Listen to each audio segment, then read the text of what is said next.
Welcome everyone. Welcome to Church at Home, and a massive welcome if it's your first time joining us today. That was a massive welcome. I try my best. We are so glad you've joined us. It's going to be a great morning. Yes, look, hey, we love creating space for community here at Gateway, and so there's so many ways that you can get involved all around the place. We've got playgroup running Monday and Thursday for young families. There's life groups, which is meeting in people's homes, where you can just do life a bit deeper with others and eat really good food and have great chats. Winning on all fronts. And we're also starting a group run where we're training for the Frankston Running Festival. When I say we, I mean like you, not me. Well, there's an upside to running. There's coffee at the end of it. Oh, okay, I could get on board with that. Now we have group runs back on Saturday, every Saturday. It's a great way to have community and have coffee afterwards and chat, but it's also a great way to get moving. And we have a goal. In November, we're going to do the Frankston Running Festival, and there's 5K, 10K, and 15K, and anybody's ability can join us for it. Even me? Yeah. I like a leisurely stroll. 100%. Okay, cool. Yeah. I can get on board with that. So if you're very runny, you've got like this space for that, and there's also space for people like me who will walk. Walk slightly faster than normal pace. And then eventually get coffee. And then as long as there's coffee at the end, I'm in. Yeah, it's all about people moving and coffee. Yeah, I love it. And if you sign up for the festival, the running festival. Yeah, so the first 20 people signed up for it. Get some free merch, some cool active tees, and some other gear. We love free merch. But Josh's entire wardrobe consists of free merch from different random businesses and events and Ride for Change and stuff. So he'll be there. He'll be signing up like straight up because he needs a new t-shirt. Anyway, speaking of things to get excited about, we had camp launch on Friday and it was so good. And the place was absolutely buzzing with camp vibes. Oh, it was just the best. Guys, there has never been a better time to register for camp. So you can use the discount code, you can get a payment plan going. There's absolutely no reason to not sign up. You just do not want one kid to miss out on this because we know how incredibly life-changing it is. Very powerful. And if you don't believe me, check out the video.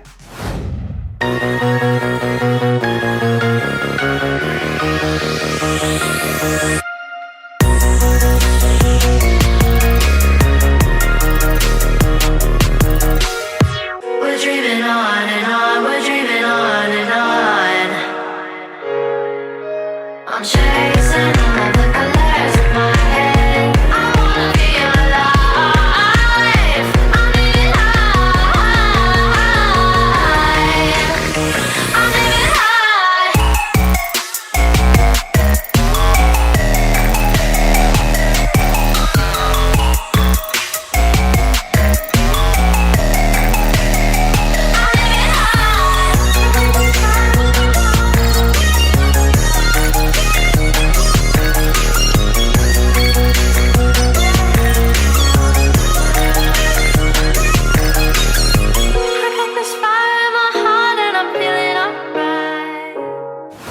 Well, I will be there and anyone who's anyone will be there for sure. So make sure that you get inviting kids now. In fact, do you know what? Josh has set our daughter Eva a challenge. It's her first Camp No Fear.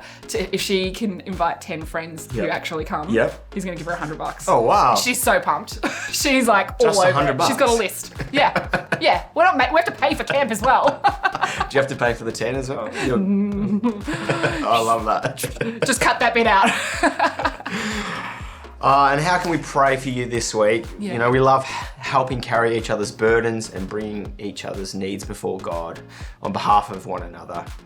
Like, I personally have really appreciate knowing if I'm going through something tough, I can jump on the app and just shoot off an SOS like, I'd love prayer for this. And just knowing there's our church family, a team of people praying over me at that time, you know, it makes a difference. Yeah. Make sure you take that opportunity up today. Yeah, so good. Prayer makes such a massive difference. Huge. And you know what? So do our finances. We are able to make such an impact on this community through the Winter Night Shelter, which is housing the homeless, and Camp No Fear, which is encouraging young people in so many other ways because of your faithfulness and your generosity. So we just thank you so much for giving week in, week out. It's having a genuine kingdom and practical impact. Yeah, it's really good. Today we get to hear from our senior pastor, Yes. Rick. What a treat. He's actually just come back from PNG. Amazing. Just this week. They've been running the major fundraising event for the Children's Fund for the year, and it was a major success, Excellent. which is very good. Yeah. So welcome back, Rick. It's good to have you. Yes, good to have you Looking all back. tanned, I know, right? tropical weather, avoiding Love it. winter. Yeah, you've got to get your mission working in winter. That's Love it. no, he's there all the time. Anyway, we are so excited to hear what God has to say this morning. So let's get ready with some worship.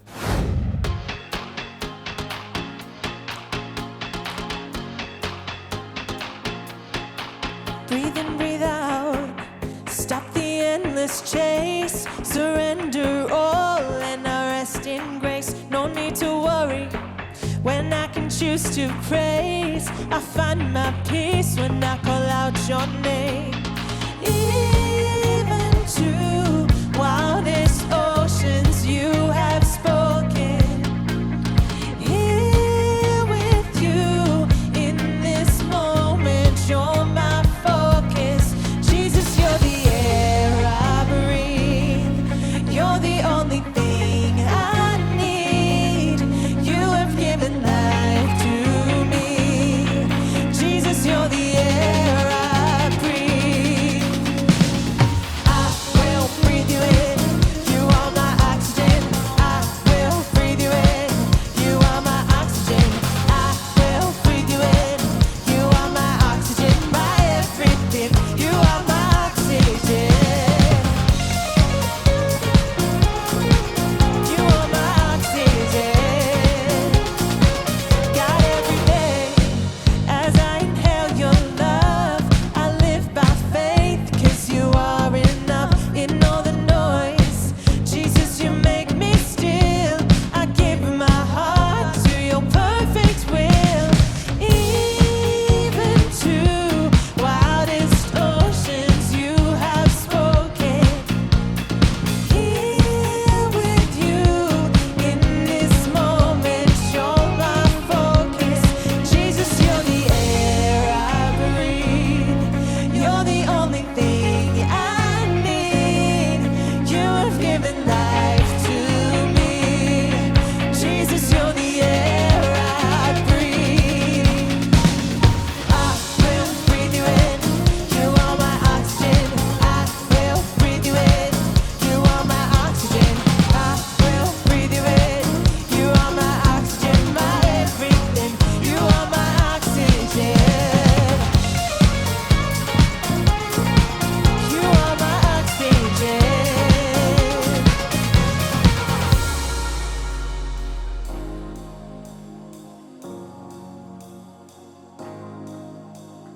Even to wildest oceans you have spoken. Here with you in this moment, you're my focus. Jesus, you're the air I breathe. You're the only thing I need. You have given life to me. Jesus, you're the air I breathe. I will breathe you in. You are my oxygen. I will breathe you in. You are my oxygen. I will breathe you in. You are my oxygen, my everything. You are my oxygen. You are my oxygen.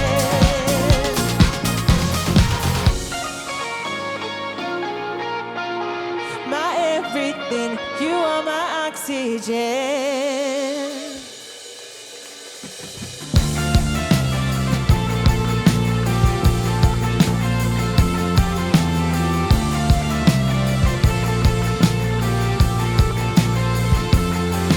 You're the first, you're the Alpha, maker of the earth. And by your word, you created life out of the dirt. Because you hold the world inside of your hands. You can move mountains at your command. You hold the world inside of your hands. You can move mountains at your command. God of glory, you are wonderful, wonderful.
wonderful. In Christ the mighty King of all the universe. You are holy, you are powerful, powerful. And lift our praises to the God of all, God of all, God of all the earth. God of all the earth. And lift our praises to the God of all, God of all, God of all the earth. God, you hold the world up, so we lift your praise up. God, you hold the world up, so we lift your praise up. God, you hold the world up, so we lift your praise up. And God, you hold the world up, so we lift your praise up. God of glory, you are wonderful, wonderful. In Christ the mighty King of all the universe. You are holy, you are powerful, powerful. And lift our praises to the God of all, God of all, God of all the earth. God of all the earth. Lift our praises to the God of all, God of all, God of all the earth. God of all the earth. Lift our praises to the God of all, God of all, God of all the earth.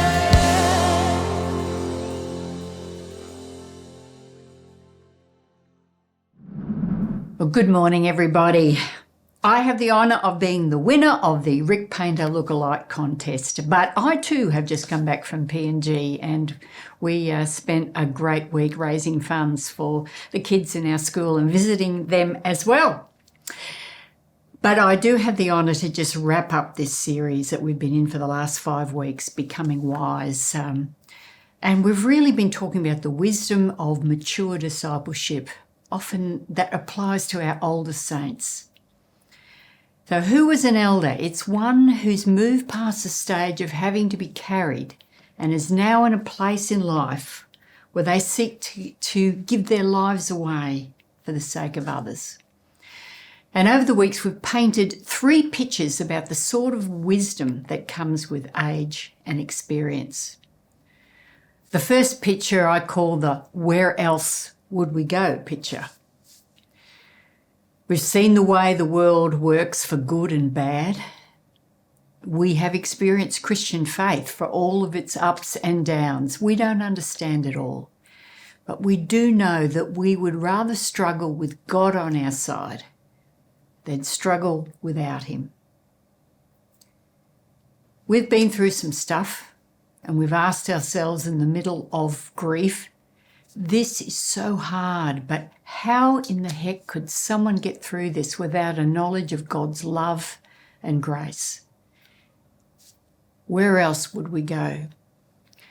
Those of you who heard Tom Russo's story from 2 weeks ago will remember all the things that he experienced as a young man and then how he came to know Jesus. And after that, that was the song of his life. Where else would I go? I'm never going back to what I was before.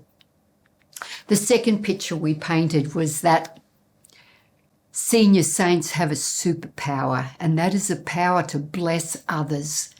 And we can bless people with our words by really seeing them and acknowledging them, by serving others, and especially with our finances, with our money. The exchange that happens when an older person who is respected and honoured by others really sees and acknowledges and speaks into a younger person's soul is so powerful. It can literally give life to another. The third picture we talked about was this image of coming through life and hitting a wall of tragedy or pain or disappointment or lack of purpose, and of sitting in the ashes with God until you have the strength to get up and smash through that wall and keep going. We heard Sally Ansell's story 3 weeks ago, and it was so powerful about the tragedies that have happened in her life and how God met her in that place and helped her eventually to get up out of that place of lament and move on to bless others in the way that she does. Now, to finish off this series, I wanted to paint 2 more pictures. So the first one is this. To become wise, we need to learn to sit in the grey. Now, I remember being young and very opinionated. I know you find that hard to believe, but at the age of 18, I thought I knew it all. I'd go home and I'd tell my dad how wise I was, how I had everything sorted out, and he would just smile and listen and perhaps throw in a comment here and there. But I do remember one time when he really arced up, and Dad wasn't one who did that very often. At the wise old age of about 18, I was pontificating about marriage. I was saying to him that marriage must be 50-50. I was a rampant women's libber at the time. He turned and looked at me and said, "That will never work, Marcy." He said, "If it's not 100%, with both partners giving their all, it is bound for failure." Boy, was he right. Another time we were having discussion about welfare payments that people get from the government, like unemployment benefits, and I'd say, well, if they don't get off their butt and work, they don't deserve anything. My dad would listen to me rant, and then he'd said, there could be a lot of reasons why someone can't work. Let's think about the situation from all the angles. Growing up with my dad's influence, my black and white world slowly started to move towards grey. Does that sound like a bad thing? Well, it can sometimes because, of course, we want answers. We want the black and white. We want to know the whys and the how comes. We want solid solutions. But senior saints know that that is not the way that God works.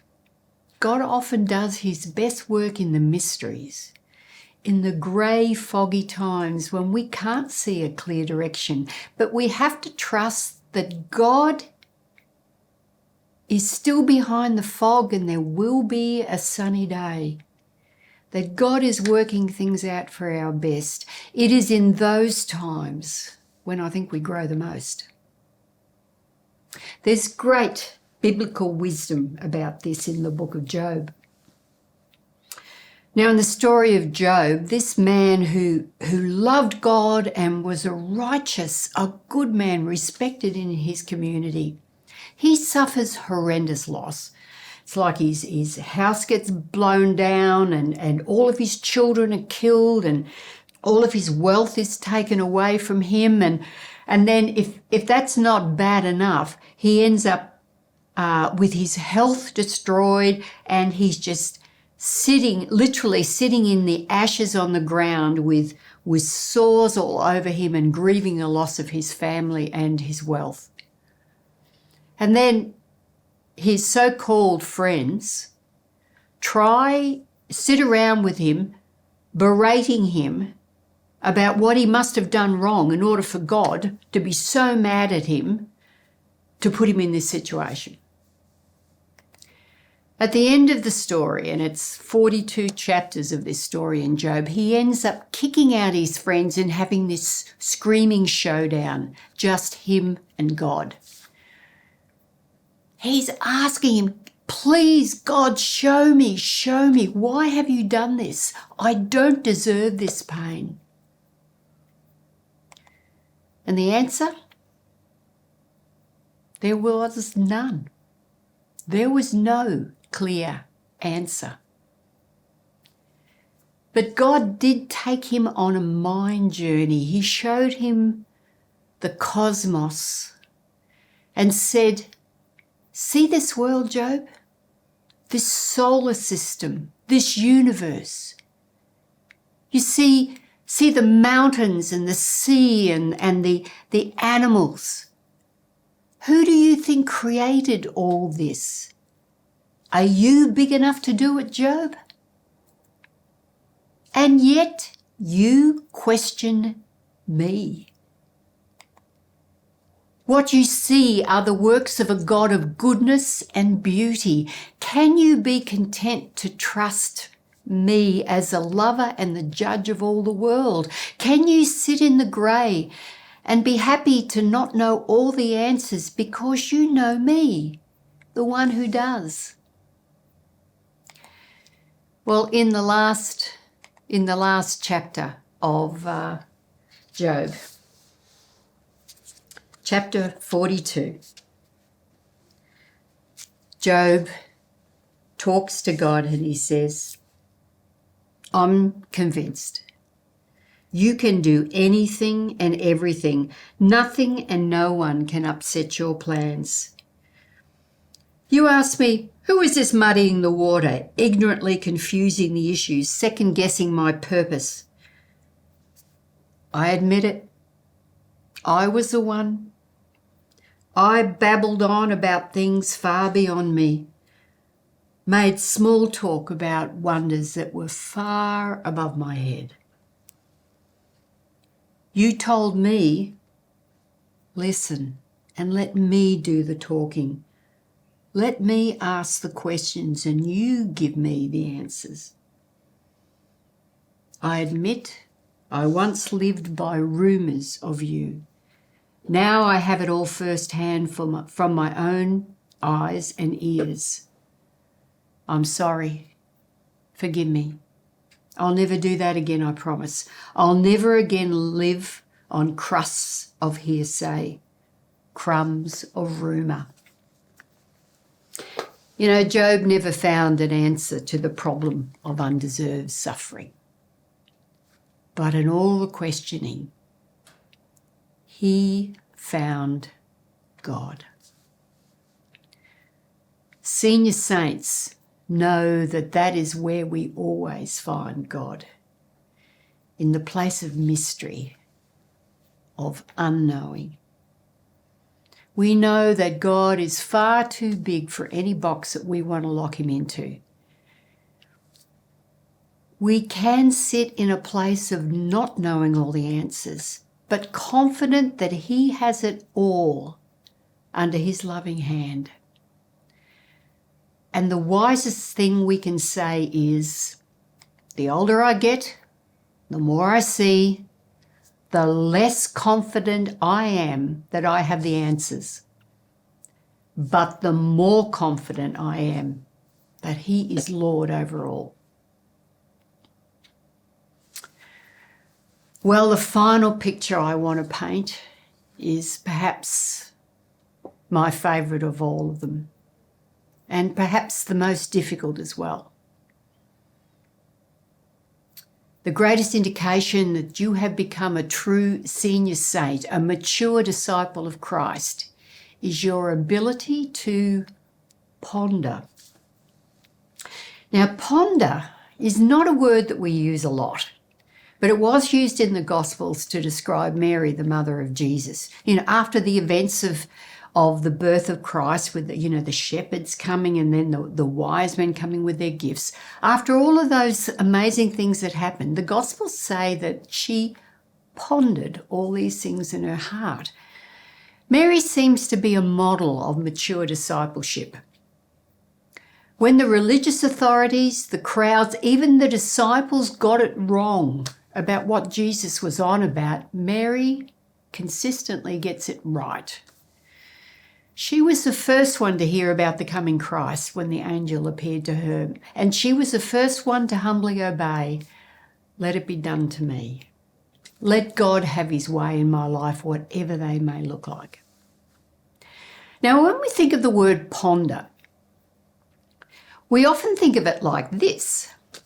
This is Rodin's famous sculpture, The Thinker. We think that to ponder means to think deeply about something and consider all of its implications, and within the Greek world at the time, that's what it meant. But there was a Hebrew meaning of the word. And the Hebrew meaning of the word is more like this. It's more like a water filter. To ponder in the Hebrew sense means to hold, to carry, to transform the tension so as not to give it back in the same spirit. It means sort of to filter or to purify something. Mature senior saints are like water filters. Now, let me give you an example from the Gospels. When Jesus was arrested, the disciples fled. They hid. Mary did not flee. She followed Christ.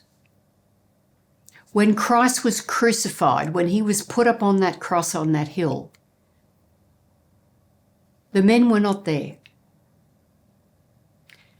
Mary stood at the foot of the cross and watched her son die.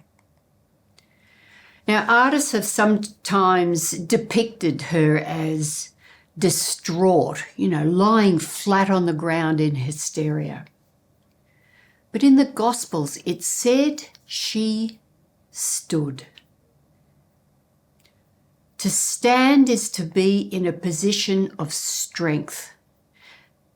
But it appears that she's not doing anything. The Gospels talk about her standing, but that's all. They don't talk about her speaking out or shouting abuse at the soldiers or, running over and beating the man that was putting the nails through her son's hands. It doesn't say that she was pleading for his innocence. What is she doing standing at the foot of the cross? She is pondering. She is being like a water filter. In her silence and strength, she is saying something like this. Today, I cannot stop this terrible thing from happening. Sometimes darkness will have its hour, but there is something I can do. I can refuse to let evil win.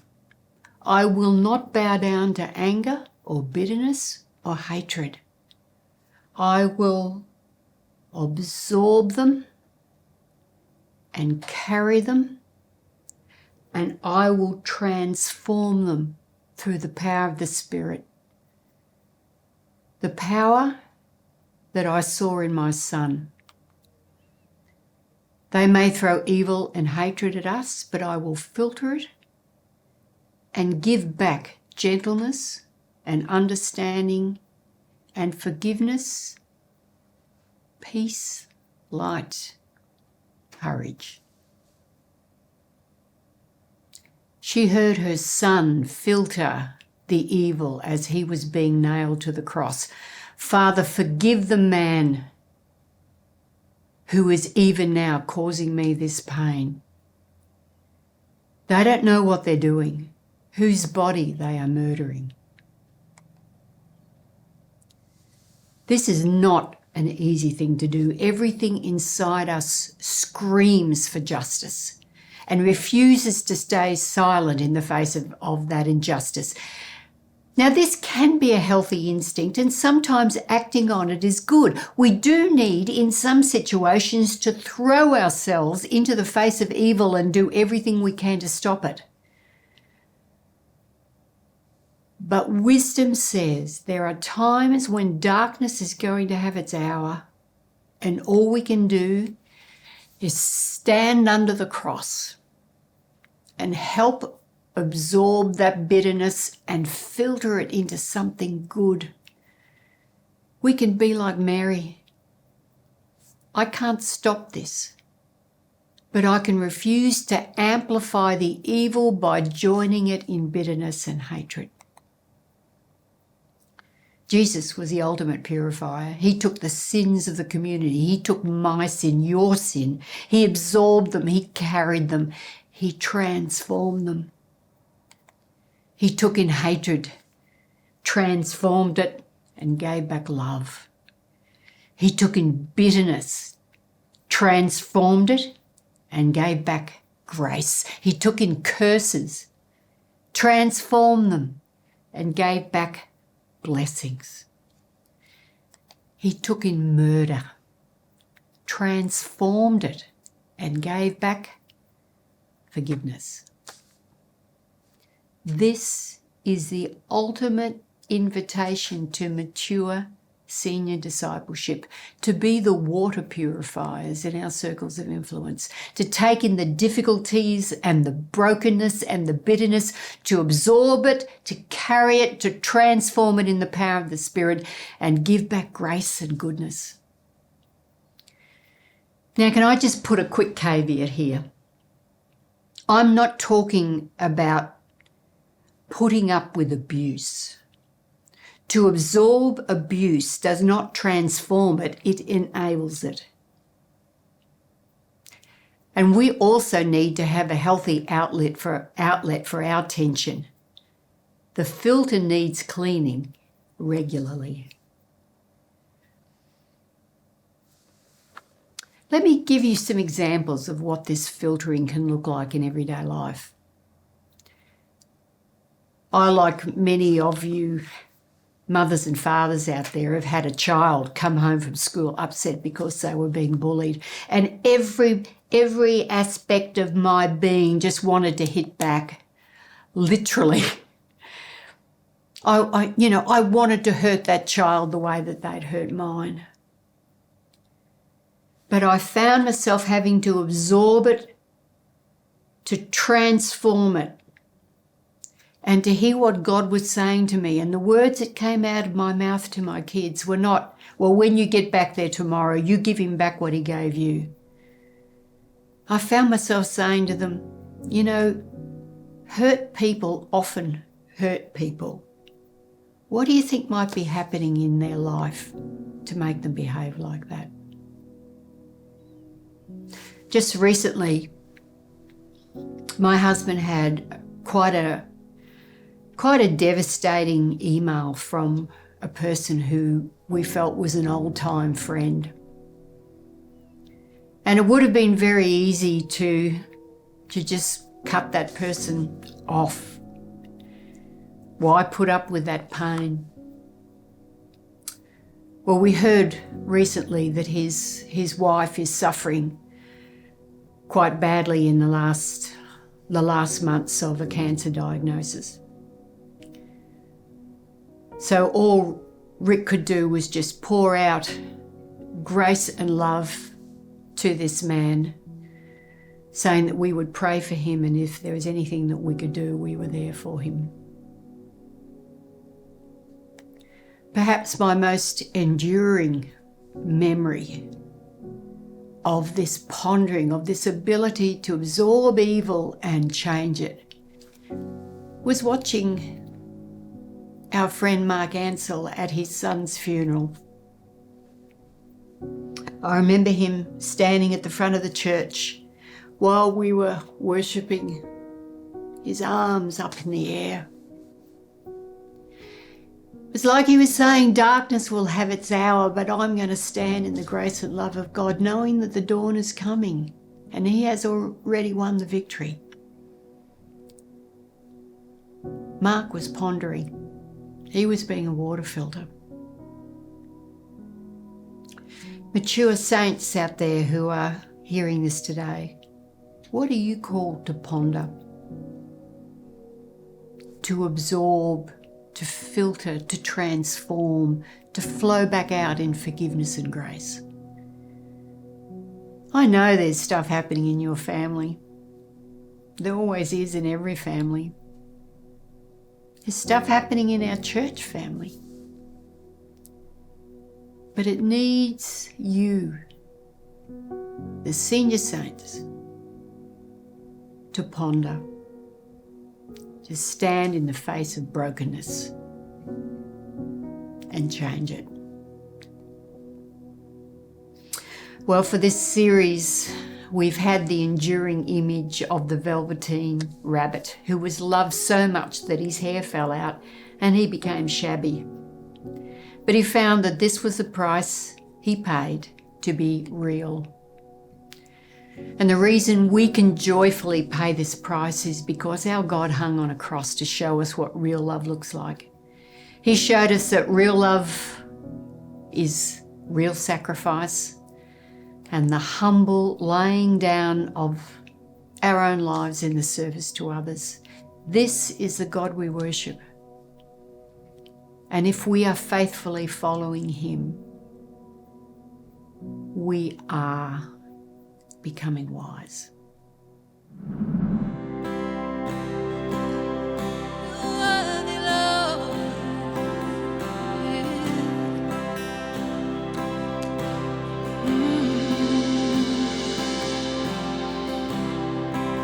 Worthy of every song we could ever sing.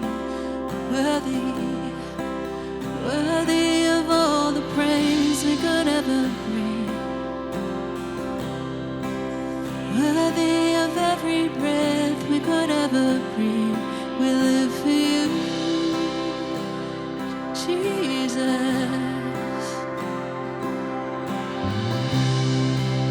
Jesus, the name above every other name. Yahweh.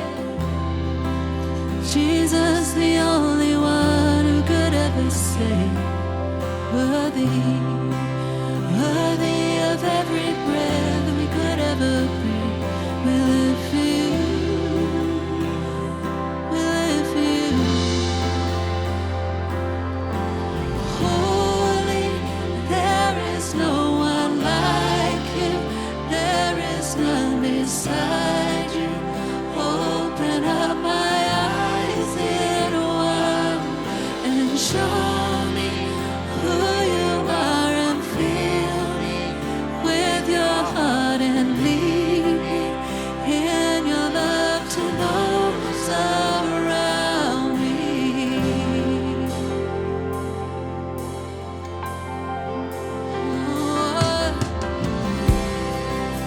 Worthy of every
How good has this series been, It's Tree? been amazing. I actually loved it. Well, what's been your highlight? Oh, okay, that's a tough one. But I think that week where Sally and Tom shared their stories was just, they were so vulnerable and it was just so powerful. And if you happen to be in our in-person service, there was just this incredible moment where we prayed for the Holy Spirit to just fall, and it was just this beautiful moment of worship and prayer, and it was just one of those things, organic things that just happens and you can't replicate. Yeah. But gosh, it was so good to be in the room for that. Yeah, It so was powerful. amazing. And to all of our beautiful elders in our church fam, thank you so much for all that you bring to this community. You know, the wisdom, the encouragement, the support. We just appreciate you and love you so much. So we'd love to just pray over them right now as we close out this series. God, we thank you for the wisdom and the joy in the elders of this church, Lord. We thank you that we can look to them and stand on their shoulders as we build into new generations, Lord. And we thank you for the time and the faithfulness that they have put in, they've put in over the years, Lord, to build your kingdom and to build this church, Lord. So we thank you so much and we honor them, and we know how much you adore them as well, Lord. In your name, amen. Amen. It's so good. What a sesh, Tree. Yes, loved it. Well, we'll see you next Sunday, 10 a.m. for church at home, or on Saturday for a group run. Ooh, and some coffee. And some people. Yay! See you then.